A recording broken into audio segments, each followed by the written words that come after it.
Good afternoon, good morning, and good evening to wherever you're listening or watching from. My name is Jamie Robinson, and welcome to episode 256 of the Wakefield Trinity Heritage Podcast, proudly sponsored by the New Inn over at Walton in Wakefield. We're turning back the clock this week and going back to our roots, the heritage of Wakefield Trinity. Heritage Hour is a one-stop time machine journey back to where it all began. We will be going through Trinity's history season by season to get you up to speed on the club you know and love. But before we do, as always, I won't be doing this alone, so let me introduce my co-host, my dad, Lee Robinson. How are we doing, Dad? Bit of heritage tonight. Yeah, we'll leave the modern day alone for a few days and look back in time. Hello and welcome to our first Heritage Hour of the season. As Jamie says, this is principally a heritage podcast, but we thought we'd dive back into the archives and start looking at seasons of yesteryear. And we thought we would start where it all began. Rugby league started 131 years ago, back in 1895, 1896. Yeah, so when we initially started this podcast, for anybody who's listened from day one, we started interviewing ex-players, and it's only more recently that we spoke about the actual modern game and the Trinity back chats and the fans forums and so on. So we felt like we'd slightly neglected the heritage aspect of the podcast, and obviously it's in our main podcast title. It's what Dad does. It's why he's so invested. He loves the past days. So we thought we'd bring an actual series. It's going to be a 131 episode series over the next however long we produce this for. So hopefully we can entertain you with a year by year Heritage Hour podcast as long as we can. So we'll start in the first ever season in 1895-96, as Dad said. First question, Dad, before we properly dig in. People will sometimes see the year 1873 knocking about for Wakefield Trinity. So what's the main difference between 1873 and 1895? Why is 1895 our official first season? Yeah, that's what I've done a bit of background on. Well, not background. It's part of history. 1873 is a big number in at Trinity, and there's so many links around the place. There's an 1873 bar, and we've had 1873 raffles over the years. But basically, 1873 was the year Wakefield Trinity was formed. We were a rugby union club. Rugby as a sport was invented in 1871, when William Webb Ellis picked up his ball and ran, and the actual game in Wakefield sort of came around 2 years later. As I said, we started as a rugby union club. It was formed by the Young Men's Society, which was connected to the Holy Trinity Church in Wakefield. So that's when it all started back in 1873. Good stuff. And then tell us a bit more about the actual club's background from that era and how it moved forward. Yeah, in the late Victorian era, there were churches galore around cities, and they often provided a range of activities and gave the opportunity gave the opportunity of people to join sports teams. The Holy Trinity Church, and I do believe it's long gone now. It was in that area where George Street is, the back of Morrison's. I have a sneaky feeling that's where the area was where Holy Trinity Church was. It had a cricket club and it had an athletics club organised by the society. And in late 1872, it was suggested to start a rugby club. It was a local solicitor and philanthropist, a money man. John Henry Dixon was his name. He was the main instigator and the main mover that set up the rugby club at the Holy Trinity Church. And he was later changed. They were actually called Holy Trinity Rugby Club, and it later changed later on in that year to Wakefield Trinity. It's an often overlooked fact. We all talk about 1873, but the first game they ever played was in December 1872. It was really before the club was set up. It was just a group of lads getting together. We played the other team in the city called Wakefield, the Wakefield Rugby Union Club that was started the year before. And they played each other, but they just Wakefield Trinity didn't have enough players. They had about 8 or 9 players. They had to borrow some players from Wakefield, and they just had a knockabout on a field on East Moor somewhere. So it wasn't an official game. 2 months later, in February 1873, the two teams met again with full teams of 15 players. That's the day when we actually talk about our first inaugural game against.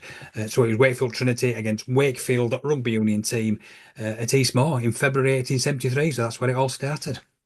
And then obviously there's a good 20 odd years between that and 1895. So talk us through kind of the club's rugby union journey leading up to that and then the separation.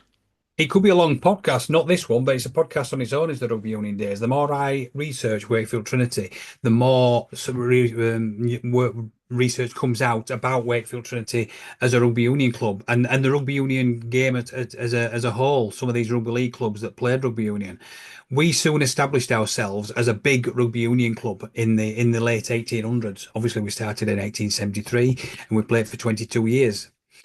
In that time, we had 30 players represent Yorkshire. We had five players represent the North, and North versus South was a massive representative game in that era. And then we also had three players that play for England, which is quite rare because England never really picked Northern players. They were all full and Southern players from around the London region and the South. So to have three Wakefield players play for England in that era between 1873 and 1895, that was one hell of an honour. We also the Yorkshire Cup was a massive thing back in the day as well. And between 1879 and 1891, that's 13 years, we actually reached nine Yorkshire Cup finals.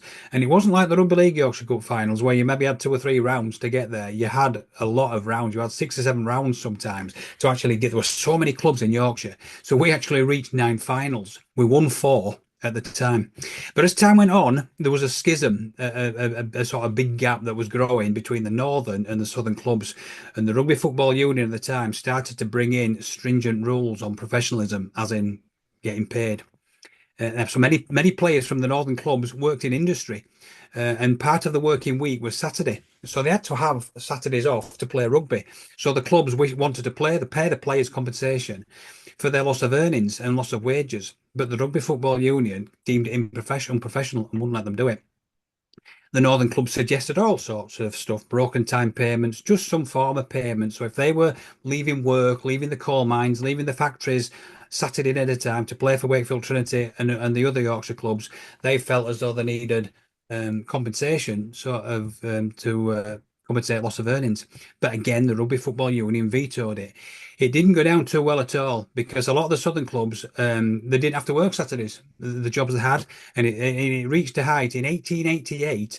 The British Lions toured New Zealand, and they all get paid. They all got paid, and that didn't go down well with the northern clubs. And there were lots of other little stories along the way where some of the northern players they couldn't play for England because they had to work. So that because they couldn't play for England, they asked if they could play for their normal clubs in Yorkshire. The Rugby Football Union said no, but then said yes to some southern clubs. So you could see where the arguments were coming from and the split was coming from.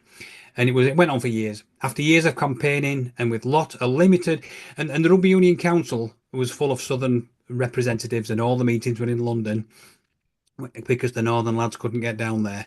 And everything came to a head in August 1895, and Yorkshire and Lancashire and Cheshire and all the northern clubs had had enough.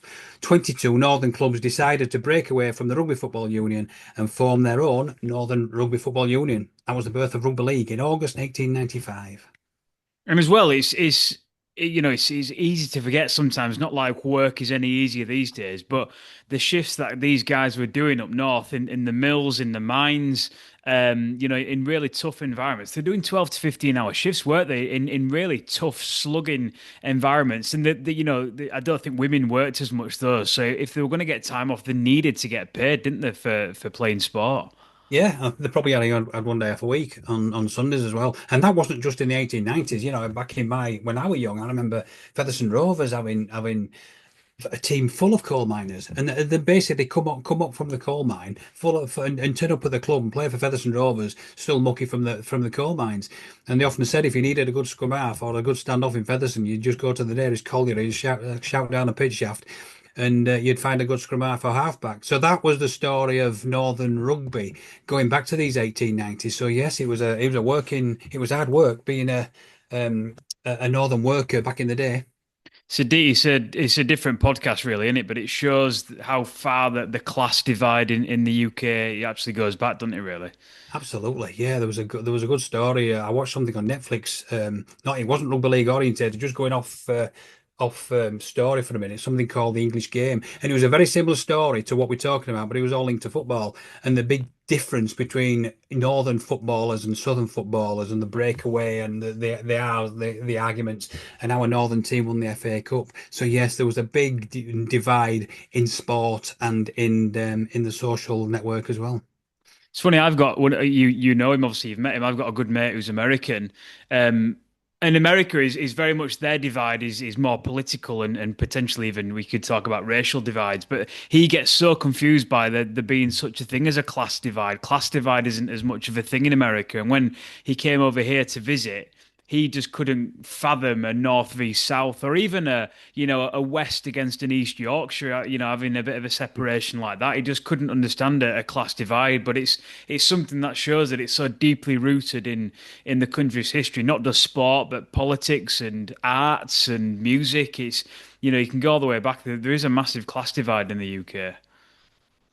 Absolutely, yeah, and it's still there, isn't it? It's more of a laugh now, isn't it? But we talk about the northern, the tough northerners and the southern softies, and we all have a laugh. We've got some relatives down south, we call them southern softies, and they put the coat on even in the summer, don't they? So it's little things like that, isn't it? That sort of class divide that we still have a snigger at.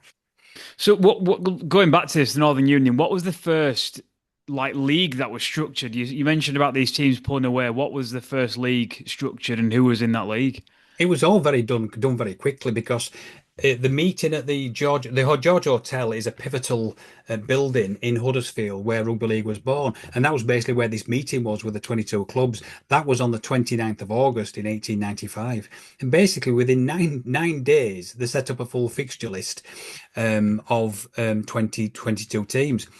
And basically they started off they just had one full league of 22 teams. There were 20 from Yorkshire, 12 from Lancashire, and they all played each other home and away. So within 9 days they sorted out fixtures for all 22 teams, and they all had 42 games, 42 games each. So that's how that all started.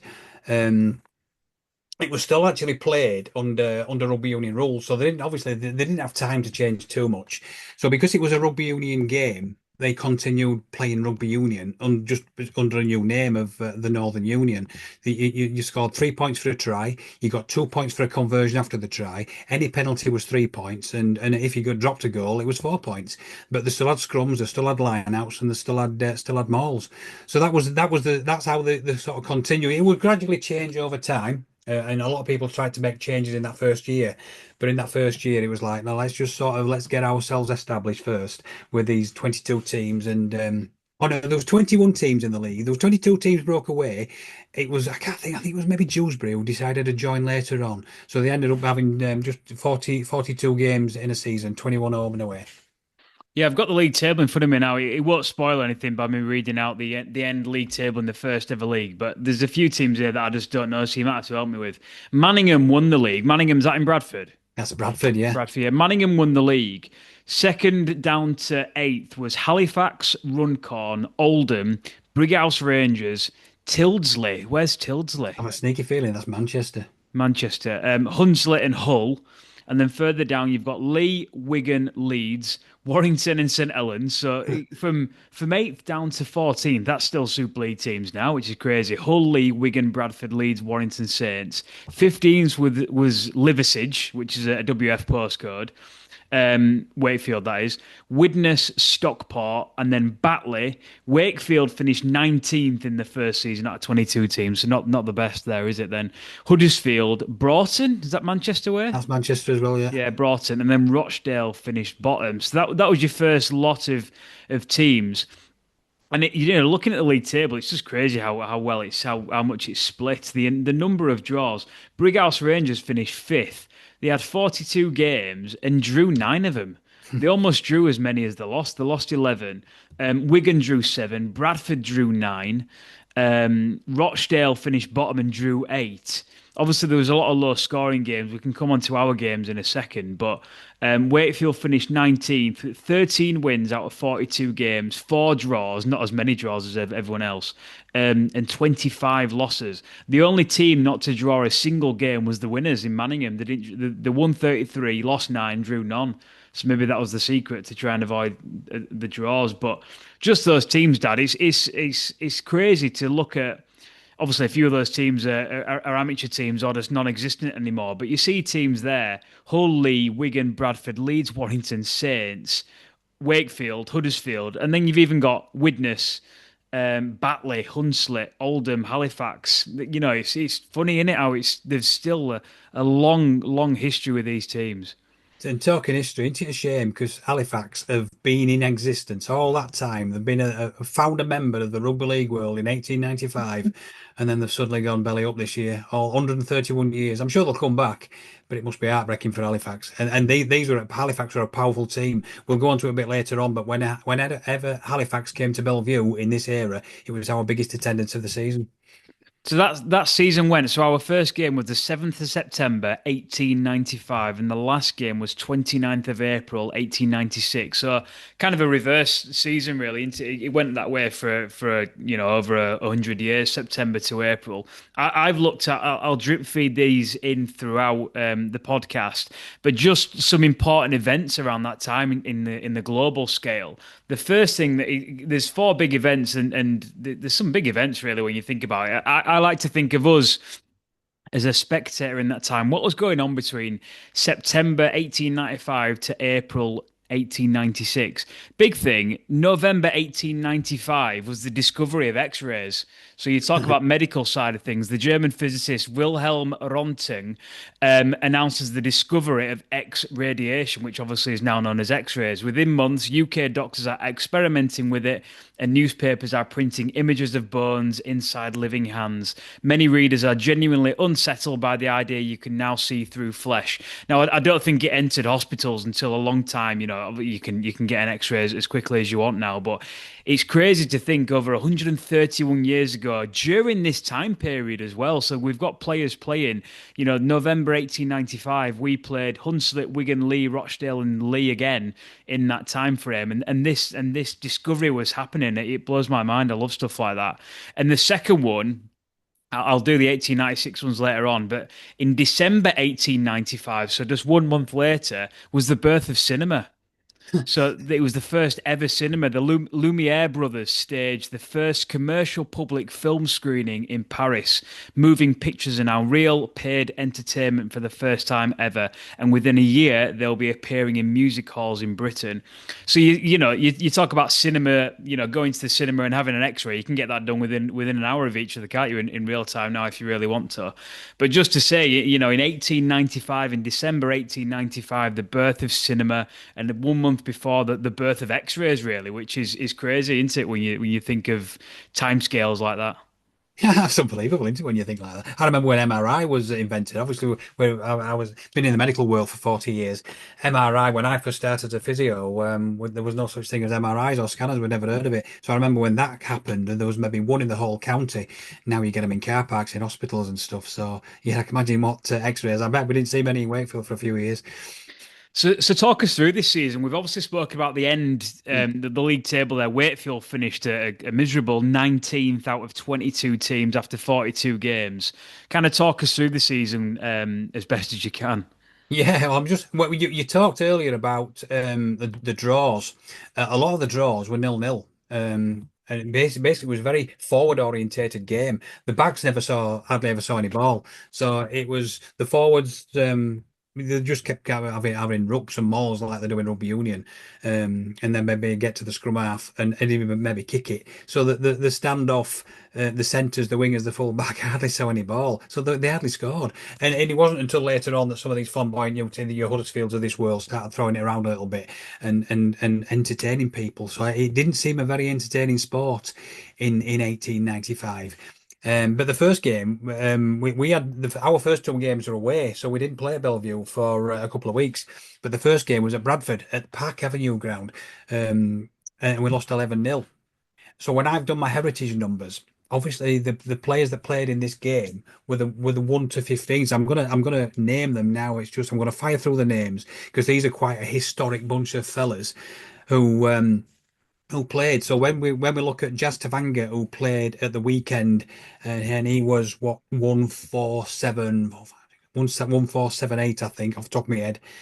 We're all the way back to number one. So the full back on that day at Bradford was a fella called Harry Kershaw. I've talked about this fella before because he was the full back and number one. The wingers were Robert Wood and John Goldthorpe. They were heritage numbers 2 and 5.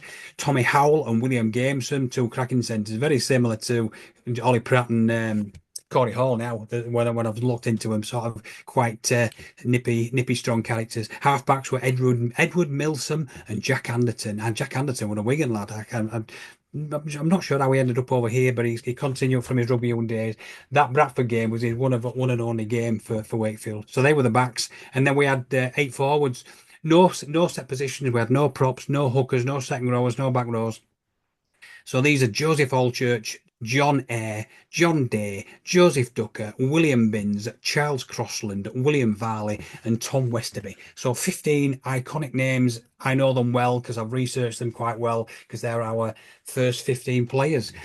So that's how we started. We played at Bradford. We didn't have a captain on that day, believe it or not, because the day before, the week before, our captain was a fellow called Osbert Mackey, a big giant of a forwards. He decided he didn't want to switch codes and go to rugby union, go to the Northern Union. So he actually resigned from Wakefield. He was the captain. He went to sign for Cambridge University, later played for England. So we didn't have a captain that day. The fellow that replaced him was called George Thresh. Bill Walton was a mighty man. They were sort of the leaders of the team, but neither played at Bradford. So despite all my research I've ever done in 10, 15 years of Trinity heritage, I can't find who was the captain that day. I'll keep looking. It might crop up somewhere. But then a week later, so that was 2 weeks running. We didn't score. And 3 weeks later, we played our very first game at Belle Vue. So anybody that actually goes to Belle Vue these days, the old Belle Vue, as in a couple of years ago, you always saw that blue plaque on the wall outside the club. Now that plaque has been moved to the main entrance, and it's actually commemorates the day of the very first rugby league game at Belle Vue, which was against Wigan on the 21st of September 1895, and we won 13-9. Bill Walton, the big forward who played for Yorkshire, he's credited with the first try in Trinity Rugby League colours.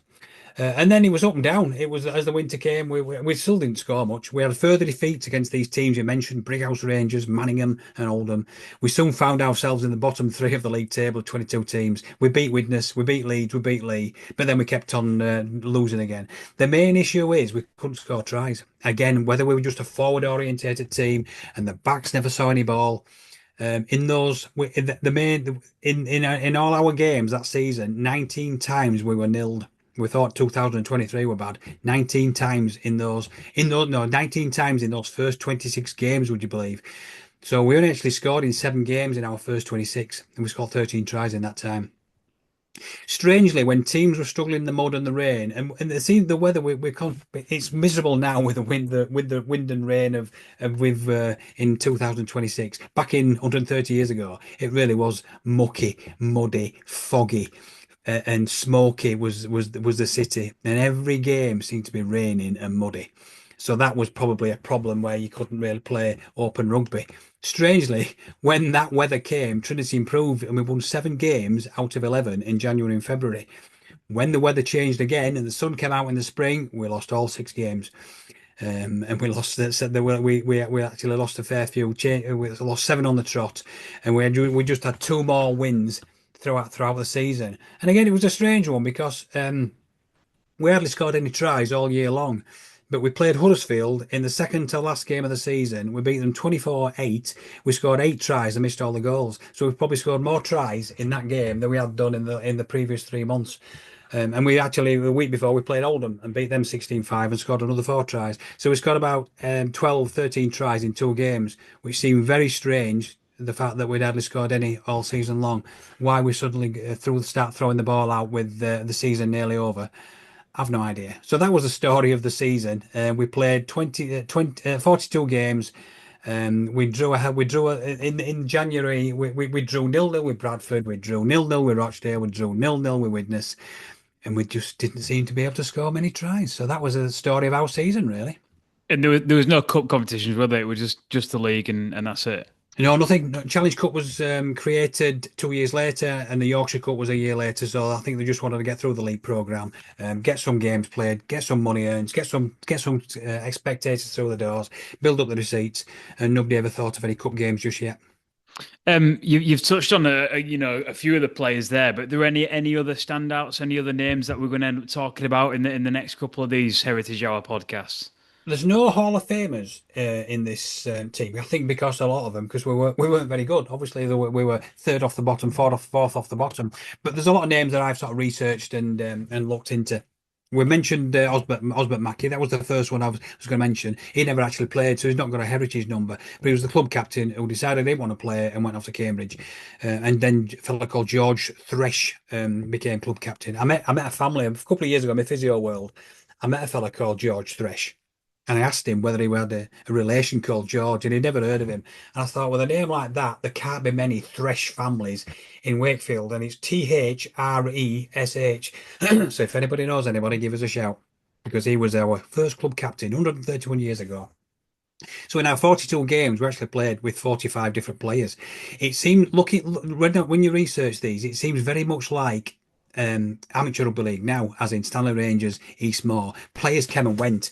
Sometimes if you didn't have enough players, you'd maybe knock on somebody's door and call them in. So a few of these players just played one game, two games, three games, and disappeared again. We also had an A team and a reserve team, so a lot of teams were in there.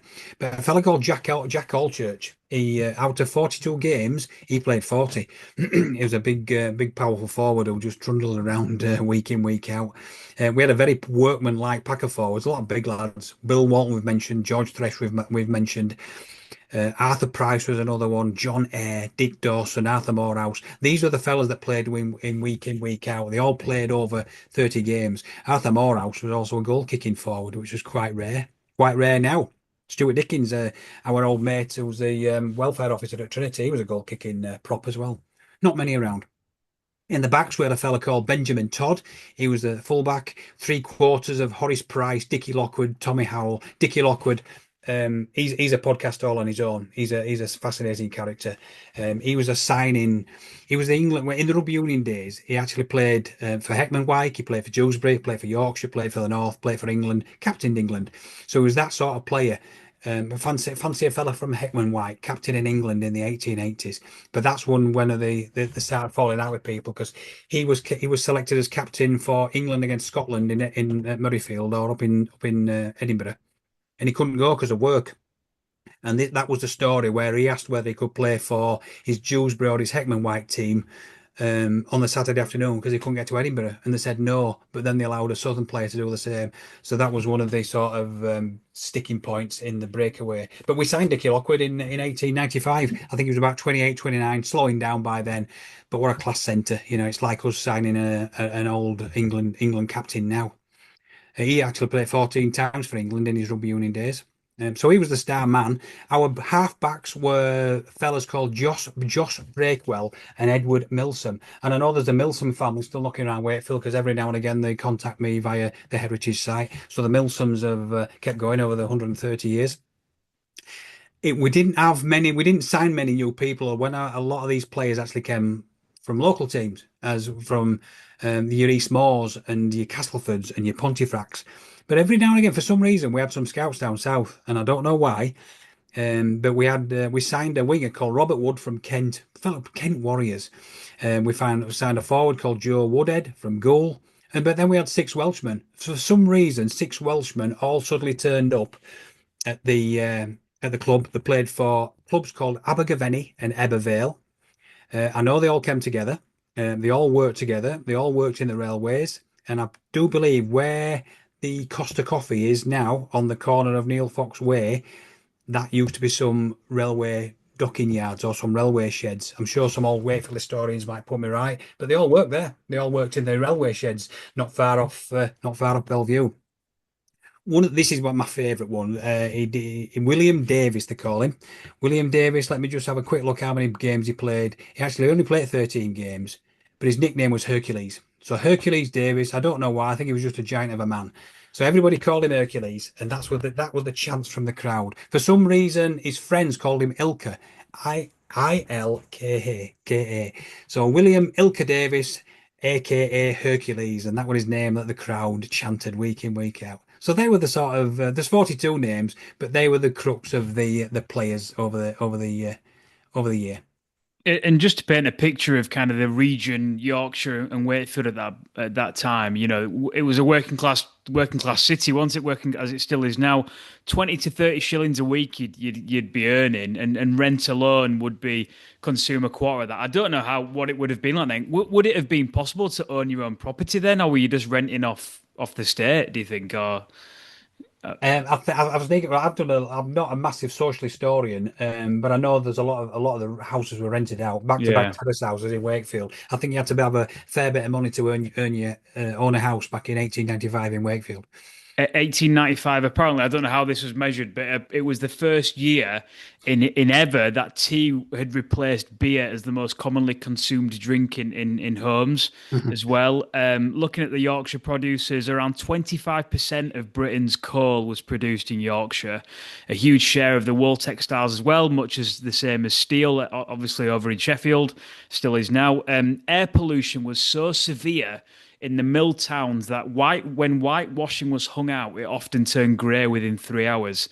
Um, and I've actually read this. It's not just on the research that I've done tonight, but it was the worst winter in 30 years in 1895, and it matches up because you look at our results in December 1895. We actually had two nil-nils, one of which being on Christmas Day against Bradford 0-0. We drew against St Helens 0-0 on the 7th of December. A week later, we lost 19-0. We actually went 1, 2, 3, 4, 5, 6, 7 games in a row from November to December. We didn't score a single point. I know. So, I mean, teams did score points, and I'm surprised that not a lot of these were cancelled because it seems like the weather was that bad. And it even says here, snow in 1895 winter was frequently described as blackened because the air pollution was so bad. Bradford's wool trade connects directly to Australia. Raw fleece from sheep stations in New South Wales ends up being spun in the West Riding mills. And literacy rates are now high enough that penny newspapers circulate widely among working class families because people can actually read. Before this time, people didn't learn to read too well, and schooling was a lot better, and education was improving. So people, newspapers became more of a thing, and working class families could actually start to get jobs because reading and literacy skills were a lot better. So yeah, Imperial News starts to dominate. In Wakefield specifically, it was a railway crossroads town, meaning coal, glass, grain, and textiles all pass through daily. And the town's population has doubled in 30 years, it's incredible, really. Many working class families lives in these kind of Coronation Street type of back-to-back houses that you spoke about before. And outside toilets are a thing. It's not, we spoke to my granddad, your dad, and I think he said he had an outside toilet. Did he growing up? I think Yeah, so. he did, yeah, in the 40s, yeah. That still continued for another 50 years. Coal fires were a thing. I imagine you had livestock probably and in your back garden if you were fortunate enough. And you still probably saw horse-drawn carriages, like you said. We'll touch on it in a minute when you get to Belle Vue. But a lot of people used to probably get to games either on foot because they didn't have much, couldn't afford cars, or they'd do it on horseback. So it was just a different. Obviously, it's 130 odd years ago, but in the grand scheme of things, 130 odd years isn't that long ago when you think of how long the Earth's been here. But how times change quickly.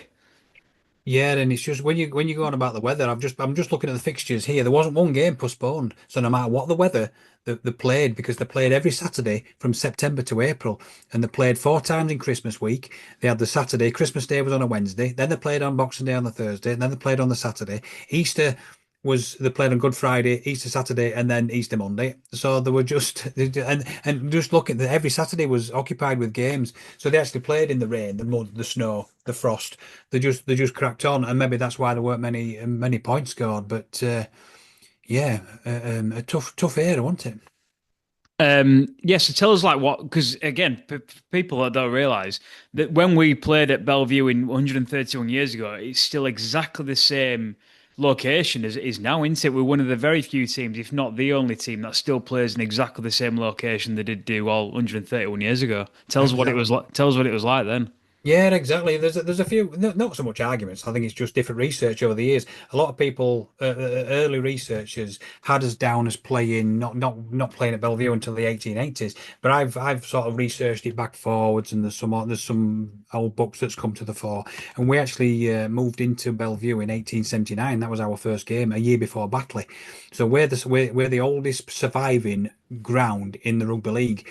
Batley play when it comes to the oldest rugby league ground. The Batley claim to that because they play because we've just mentioned we didn't play at Belle Vue until week three. Batley played at home in week two, so they rightly claim to have the oldest ground that's rugby league's been played on, whereas ours is the oldest ground in the rugby league that's been continually played rugby on. So the actual ground is, well, 1879, 30, 150 odd years, is it? Me maths isn't as good just off the top of my head. But 1895, it just seemed like a small a field. A few years ago, a few years before that, when it was actually built, it was like in a T shape. So the pitch is exactly where it was 130 years ago. Where the Benidorm Flats and the South Terraces, there was a field there as well, but it was long ways at the back of Agbrick Road. So there was two pitches next to each other, and then that was taken away, and there was a small stand that was knocked down in the 80s on the west stand. There was a small stand there, and the rest of it was just terracing, as in it might have been grass, it might have been muck, it might have been mud, it might have been soil. So people stood on three sides of the ground. There were turnstiles there because the turnstiles were put in the early 1890s. So you had to have a turnstile, you had to pay to get in. So there must have been walls around Belle Vue, so you couldn't get in for free. And I'm not sure whether there were walls that separated the terracing from the field, or it might have been just roped off like you do, like at Eastmoor or Stanley Rangers or your Westgates these days, and just a rope around the field. So that's what Belle Vue appeared to be like. Strangely enough, though, you still got some big crowds in. This season, the biggest crowd of the season was 8,000 when Halifax came. And a few years before that, in the rugby union world, we had 15,000 for a cup game against Halifax. So despite what the ground looked like, with one small stand and three terraces of muck and grass and soil and whatever, 15,000 turned up at Belle Vue, more than we can get in now. How would people find out about these games with no television, obviously no social media or anything like that? Was it radio? Was it just posters around the town? Word of Well, mouth? they brought the fixtures out. Everybody, if you remember, you had a small card. And then that card had a set of fixtures inside. Not everybody would remember because that's when you needed a bit of money. So then it was just not newspapers. The Wakefield Express was still was going. So you had the Wakefield Express every Saturday morning, and the team was in there, and the fixtures was in there. But then you had posters around town as well, and you had posters on the side of there were no trams. Trams didn't come to Wakefield until 1904, and there were no buses until the 1920s. So whatever the form of transport were, which was, I think you've mentioned, horse and carriage, there was horse and carriages or sort of tram like carriages that were pulled by horses. So you put posters on these, you put posters on walls, you put posters in pubs, and there were a lot of pubs in Wakefield in the 1890s on any wall that was going. So you'd put you'd put the poster up saying Wakefield at home to Wigan this Saturday, and you'd also put the team on there as well. So that was how people found out about the game. And just through, and you had town criers. You had people in the middle of the town walking around, banging a bell, ringing a bell, saying Wakefield are at home to Wigan today. Kick off at 3 o'clock. Make sure you get there. And that was how people found out, really. And they didn't find out it was cancelled for any reason until they got to the ground, which this season there weren't many. So that's how the public got there. Or they all walked. The ground didn't seem too far away, and they all walked. There was a massive train rail network in this era. So if you all the visiting teams like your Hulls and your Wigans and all these teams from Lancashire, they all came on the train, and then it was horse-drawn carriages that picked them up at Kirkgate Station and took them down the road to Belle Vue. So that's how it all worked back in the day. And similar when Wakefield went away, they got a train to the town or the city where they were playing, a horse-drawn carriage picked them up, and off they went to the ground.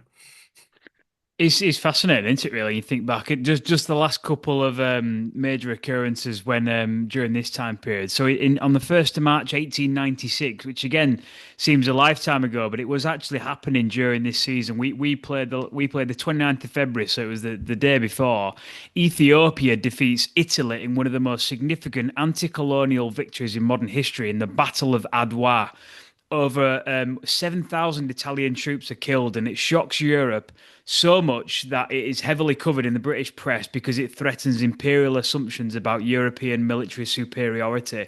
So, I think it's probably the first time ever that an African colony defeated someone from Europe, and it was unspoke of, really. And then lastly, again, it's just funny that these two timelines match up. So I'll ask you, what do you think, what major occurrence happened between the 6th and 15th of April, 1896? Oh, crikey, I've no idea. There wasn't a war on, was there? Was it the Boer War? Was it in South Africa? It was the first modern day Olympic Games. Oh, wow, was it? All So right. yeah, you think so between the 6th and 15th, we played Warrington at home. Oh no, we actually only played one game. Maybe that was why. Maybe everyone was watching the Olympics. Well, not watching, but talk about the Olympics. But so we played Warrington when we played Warrington at home and lost 10-3. The first ever modern Olympic Games was going on in Athens. There was 14 nations, and the marathon race was literally invented for these games. It was won by Greek water carrier Cypriot Louis. So yeah, brilliant, brilliant there. It's just funny in it to think of it's all the same timeline and you forget what's going on. I don't know, again, I don't know how if we would have even known about it being in this country. I don't know if we were maybe one of those nations that went with one of the 14 nations, but yeah, the first ever Olympic Games, the first ever cinema and the first ever X-ray device was created all in this time frame within, six to 8 months in this time period. Yeah, it's interesting, isn't it? Just thinking. I wonder if would have been interested if you did live in Wakefield. Would you have known it was going on? How would you have known about going on? Because I just had a quick look there, and I was trying to work out when the radio was invented. The radio was invented in the 1890s, so it depends. So I don't suppose many people in Wakefield would have had a radio either. So they wouldn't have known about the Olympics. They wouldn't have known about that war in between Ethiopia and Italy. I suppose they were more bothered about what was going on and getting to work on time and maybe what were happening down at Belle Vue. So yes, it was massive world events, but yeah, I wonder if the Olympics were on anybody's radar in Wakefield in 1895. So in the first Olympics. Olympics, we were there. So there was, like I said, there was only 14 nations: Australia, Austria, Bulgaria, Chile, Denmark, France, Germany, Great Britain, Greece, Hungary, Italy, Sweden, Switzerland, and the United States. Um, Friendly facts: Greece had by far the largest team. Over 150 of the 240 athletes were Greek, so they had almost three-quarters of the athletes. Australia competed as a single athlete, so Australia technically competed, but it was only one person. It was Edwin Flack, a London-born accountant living in Melbourne. There was no official national teams existed yet, so many athletes either entered individually or through clubs and universities.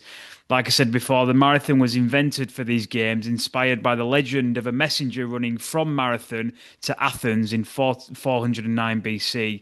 And women weren't allowed to compete. Again, women's rights were in the gutter, weren't they, in this time period? So the games were entirely male. It included games such as the tug of war, pistol shooting, track cycling on a concrete velodrome, and weightlifting with one hand.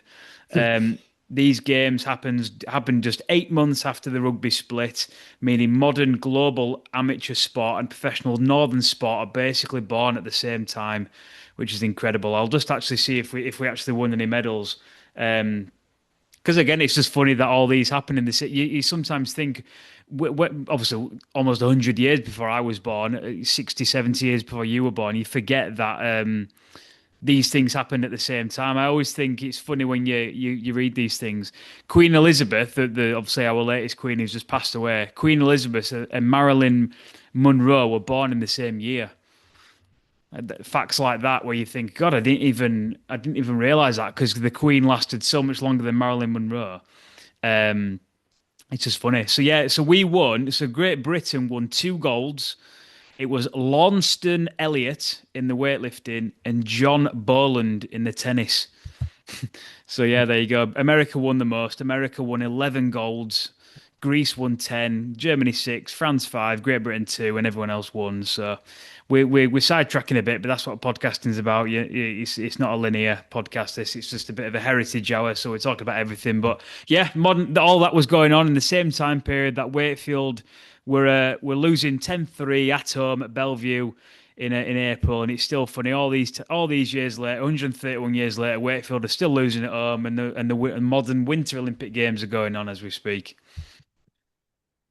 Interesting when you were just talking then. I'm going to correct you there because you wouldn't know the difference because that Warrington game at home when they lost 10-3 when the Olympics were going on, it was switched to Warrington, and Oh, I'll tell you why in a minute. yeah, go on. Yeah, just before we, what else have you got? Well, basically, just some of the other stories around the season. When I was researching this season, we had a riot. In that when Halifax came, Halifax were going for the championship, and betting was quite big in the 1890s. So I dare say, if you didn't have a lot of money, and you put a little bit of money on Wakefield beating Halifax, um, that it was a hobby and a way of making money. Well, Halifax that day, I'll just go down. Halifax beat us 10-3, but the referee was quite controversial. Nothing changes, does it? But at the end of the game, because we lost 10-3, the crowd invaded the pitch and attacked the referee. And it was just, I'm laughing, but it was just, but then the committee came on to try and protect the referee, and all the Wakefield fans attacked the committee as well. And it went on and on for hours, apparently. Um, so because of that, obviously, because of that, Belle Vue got shut for a month because of the unruliness of the spectators. And because Wakefield appealed, but the rugby league said the Northern Union said no. They wanted to play, and it was basically shut because they had a fair few home. I think they had 3 or 4 home matches that month, and they asked if they could play at Horbury, and the rugby league said no. So they had to play all the games away. And some, I think they did cancel some and change them. They were playing Warrington and Hunslet at home, and they both got changed away. Stockport, Tilsley, and St Helens were all away, and I think some got cancelled or not so much postponed, but they made some excuse that they couldn't play for that month after the Halifax game, and then suddenly Oldham, Huddersfield, and Batley were all played at home after the ban was lifted. So that was unruly Wakefield Trinity supporters in 1896. We attacked the referee and we got banned, and the ground got shut for a month. We also got fined on a couple of occasions, even though it was the rules had changed going from rugby and rugby union to Northern Union. They still wanted to stick to some basic rules, and you had to kick off at a certain time. You had to kick off at 3 o'clock or 2:30 in the winter before it got dark. And we were on occasions we were late kicking off, or we were late arriving at grounds. So we got fined. We got fined on a couple of occasions because we arrived late, or the kickoff was late. Um, so that was the main off-field stories. I found that, so I mentioned it already about the scouts going to Wales. That seemed a hell of a long way to go to be looking for players, but we came back with 6. One of them I didn't mention. We've mentioned Hercules, which I love, but there's another fella called Horace Price. Now Horace Price was a winger. He was the Tom Johnston of his day. He was actually up here already. We didn't find him in Wales. He was actually playing at a club called Bowling in Bradford, and he fell out with bowling, and we signed him. But he actually scored 75 tries in 223 games over the next 10 years. So he had quite a good career at Wakefield. I think he went to Salford in between. We got relegated. We'll talk about that in later podcasts. But we got relegated a few years later. He went on to Salford, came back. But 75 tries is quite an achievement when we've already sort of said that we only scored 19 in total in our first season. The other thing I found out that there were no real crowd figures in this day. I've got a list of attendances. Um, the first match of the season against Wigan, we got 3,000. We played Manningham, we got 3,000. We got 8,000 when Bradford came, and we got 2,000 or 1,000 when Batley came. But it was very difficult to find out. There was more of counting the money. So when you look at the attendance figures in the papers, it was more made up by it was more the press sitting in the stand and looking around and think, oh, this looks full today. I reckon there's 8,000 here. Or, oh, there's not many here today. We'll say 4,000. But one thing they do say in the press is how much money they took. They might have taken £5, 3 shillings, and whatever. So it was more on how much money you took through the gate more than crowd figures. So that was one thing I picked up along the way. And it was also we mentioned there was points were hard to come by, tries were hard to come by. Goals were as well, because as well as we only scored 19 tries all season, we only kicked 16 goals. We had 9 try conversions, we had 3 penalties and 4 drop goals. The balls were very heavy, so you add in the mud, the snow, and the rain, and you didn't sort of make it dig a hole in the ground like you do now, or put it on a tee. You basically just balanced it in the mud and kicked it like a football out of the mud, and see if you could get it through the post. So that's why there were only 16 goals kicked all season. We must have had a good A team because the A team won the league. It was just all Yorkshire teams. So your Leedses, your Halifaxes, your Manninghams, your Bradfords. Well, there were 24 games played, and we won 21 out of 24. We won the league. Couldn't find all the results, but that must have been some feat. So whether it was full of juniors, I don't know who they all were, but we had a pretty good A team. And back in the, even in modern day, we always played the same team. So the first match of the season, when we played Bradford, the A team played Bradford at home. When we played Wigan, the A team played Wigan away, or so on. That's how it went on. So that was our stories away from the field. There was also a county championship as well. Lancashire, Yorkshire, Cheshire all played a round robin, played home and away fixtures. Lancashire won the league. Bill Walton and George Thresh both played for Yorkshire in the first season. We already mentioned there were no cup games, no Challenge Cup, no Yorkshire Cup yet. To make the game more interesting, the teams actually suggested to the Northern Union there were too many players on the field, so they wanted to reduce those from 15 to 13 and abolish lineouts. But the Northern Union said no at the time. They just wanted to continue in rugby union. They're both dismissed, but they did come in later on. Obviously, the game did change to 13 and lineouts disappeared. So that was the game in 1895, 1896. Um, we played Hunslet at Hunslet on the 18th of April, 1896. Do you know what else happened on the 18th of April, 1896? Somebody famous were born. No idea. It was the FA Cup final. Oh, was it? I What was was just it? I was just researching. Then Sheffield Wednesday beat Wolves 2-1.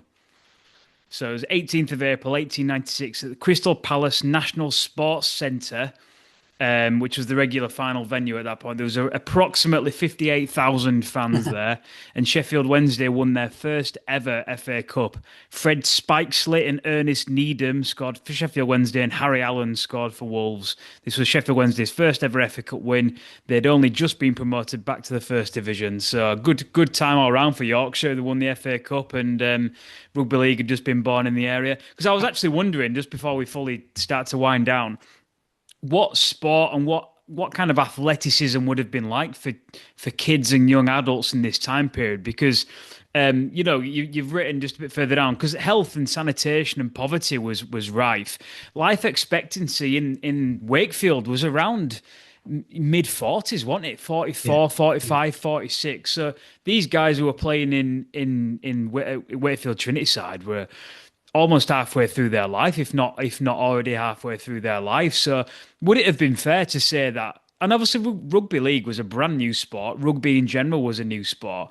There wouldn't have been many people in the area that would have even known how to play, never mind what rugby was. So these guys are even more legendary to be the first people to even have a go.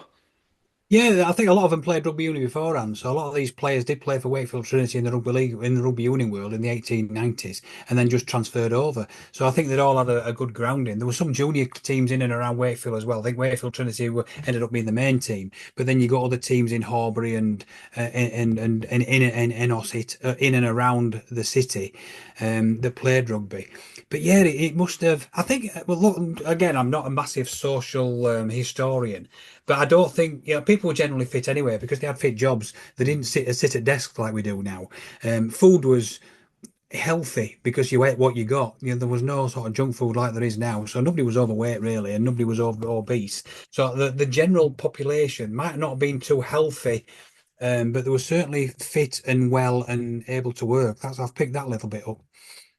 I guess it would have just been all the soot in the air and the mines and the mill asbestos and the pollution, wouldn't it? It'd have gone the other way a little bit. But That's right. I think that's why you died early because of more chest infections than anything else, really. did they have? It sounds silly. What were hospitals like? What were the hospital setups? Because a lot of the modern hospitals, like Pinderfields Hospital, for example, were more of a wartime, early 1900s creation, weren't they? Or built round about then. Yeah, there was no Pinderfields. Clayton Hospital was the Wakefield Hospital at the time, and I don't know how it all works. I don't know. I don't know what A&E was. I don't know whether you had an A&E there, but I know they had wards. So Clayton Hospital was the main hospital because as we get talking about Trinity in the later years, they used to have a special match every year called the Clayton Hospital Cup, and Wakefield and Featherstone or Wakefield and Dewsbury played each other, and all proceeds went to the hospitals. So there you go. Anything else you wanna touch on before we round off on our first ever Heritage Hour podcast? No, I'd love to be a fly on the wall. I'm sure one day there'll be somewhere where we can get a time machine and go back. I'd love to be on the terrace in 1895, 1896 and see what everybody will like. Because we know the kit, I put it on social media enough. So when we actually did play, we had these heavy blue shirts with a big red band on our chest, white shorts, dark socks. So they were the kits we wore back in the day. When we actually first started as a rugby union club, we wore black and blue hoops, and that lasted a few years before the blue and red came in. And actually, the blue and red was actually played on the very first game at Belle Vue. So when we actually played at 1879, we actually played a friendly against a team called Birch from Manchester. So that was the first game we ever played. And that was the first day we played with our blue shirts and red bands. And that kit lasted until 1955.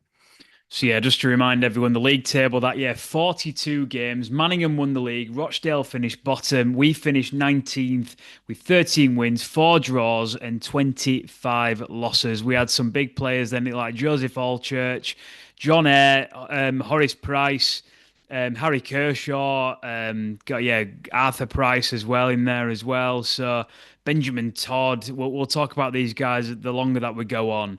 But And the yeah, top try scorer got 7 tries, and that's Bill Walton. That was one of the big forwards. Bill So Walton, yeah. you can see the ball never got out of the backs. Horace Price, the Welshman, got 6, but the ball never went past the scrum half sometimes. Super brilliant. And thank you everybody for listening to episode 256, the Wakefield Trinity Heritage Podcast, and our first installment of the Heritage Hour series from 1895 to 1896 season, our first ever season. We'll be back with the second installment in that in the very near future. Thank you everybody for listening. Thank you to my co-host Lee Robinson. We'll be back this weekend with Trinity Back Chat around the Huddersfield game in real time, fast forward 131 years. Give us a like, give us a follow, give us a subscribe on all our social media channels and on YouTube as well. I've been Jamie Robinson, and we will catch you all down the road.